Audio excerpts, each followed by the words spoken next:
Okay, my name is Osorio. I'm going to be talking about the misbelief that video games and music are to blame for mass shootings. Okay, so I'm going to start off by kind of showing the thoughts in the media, especially politicians, have against this topic.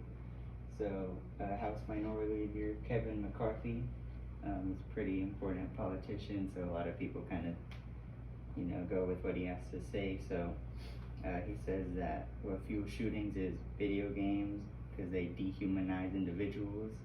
Also, he says that if you look at how the photos took place, you can see the actions are because of video games, like what happens in them. Our Texas Lieutenant Governor Dan Patrick recently said on the El Paso Walmart shooting that, we've always had guns, we've always had evil, but what's changed in the shooting is the video game industry influencing other kids and stuff. So, and then McCarthy agreed with him on that topic. Also, Donald Trump recently also said that he's hearing more and more people say that the level of violence on video games is really shaping young people's thoughts. He doesn't really have any evidence or facts there, he just says more and more people. So, and then back in '99, the Columbine one, probably the most infamous one, Jeff Sessions at the time said that in music there's Marilyn Manson, an individual who chooses the name of a mass murderer as part of his name. The lyrics of his music are consistent with the choice of name, and they're violent and nihilistic. So he kind of blamed him for what the two students there did in Columbine. So, alright, so a couple of shootings that actually revolved around music, kind of what the other politicians were referring to is obviously like the Columbine '99 one. Marilyn Manson took a lot of the brunt for that one. Him and the video game industry. So Doom was really big. That just came out at the time. So it's like a first-person shooter. So they criticized that a lot for having an influence on the gunmen because they listened to Marilyn Manson and they played Doom. So they just put two and two together for some reason. And then recently in El Paso, the gunman was actually seen wearing a band t-shirt. And that band is the Acacia strain, so they got a lot of the brunt for that as well, even though, they put out a positive message. It's just that he had that shirt on, so they got a lot of brunt for that. And then also Call of Duty was brought up by other politicians as to why it happened, because Call of Duty is a shooting game, so they just assumed. And then because of that, Walmart actually removed video games from their store for a little while because I guess the heat got so big that they took a stand on that and kind of agreed with them that video games were an issue. So what I'm going to be talking about now is the rebuttal as to why this isn't the case, that there's actually no evidence to suggest that they're all linked. Music and video games are linked with shootings. So the media and politicians use video games and music as a way to kind of hide behind the real issues that we have here.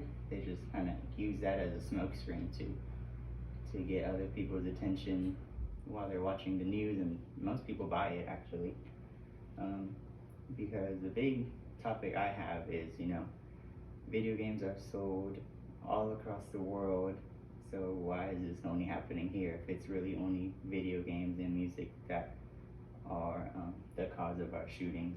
So in theory, if it was really video games and music, since they're all across the world, then many places around the world would have the same things we're having here, but that isn't the case actually.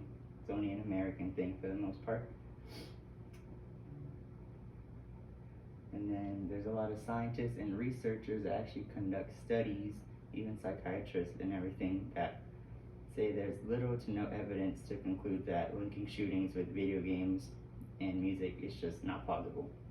They conclude that there's little to no evidence that they are correlated. So these are actually experts that are researching this topic and using many variables and data to conclude their evidence, and their evidence says that it is not, it's not correlated at all.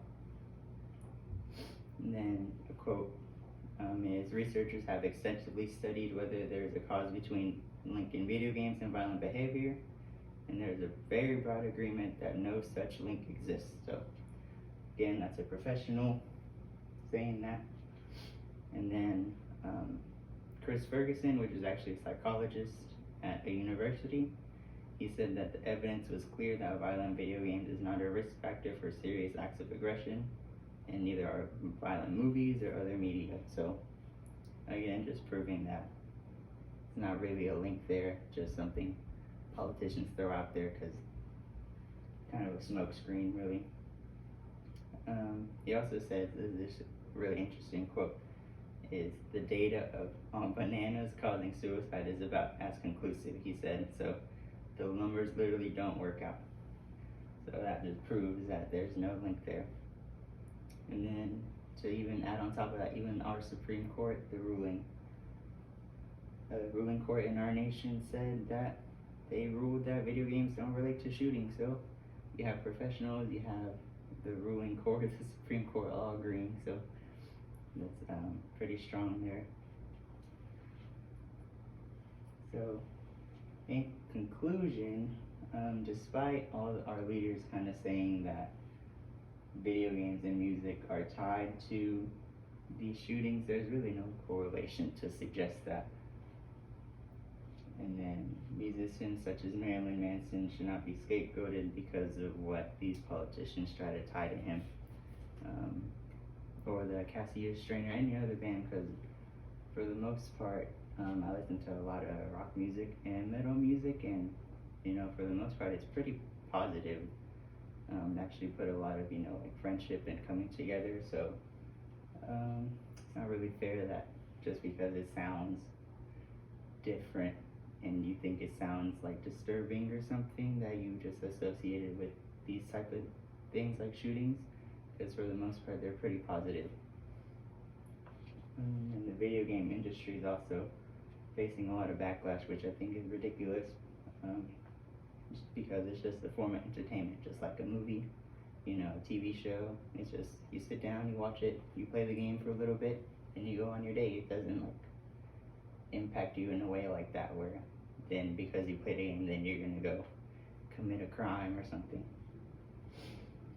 And then again, just to reinforce, video games are sold all across the world, and the two main countries that actually buy them and produce them are Japan and South Korea.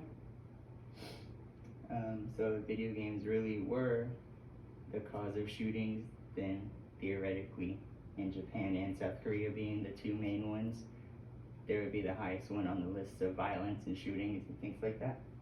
But of course, through research, it shows that those two countries are actually pretty low, almost to the bottom of all the violence, like violent crimes, low crime rates. So just proves that politicians kind of just make up that part of it, because they don't want to face the real problems with gun lobbying and other things, but they scapegoat music, especially rock music, people that look controversial like Marilyn Manson, and video games, because that's what teens like to play and listen to, so they just go for that because it's the obvious link. But as I said, and many professionals say, there is no link there. So thank you very much.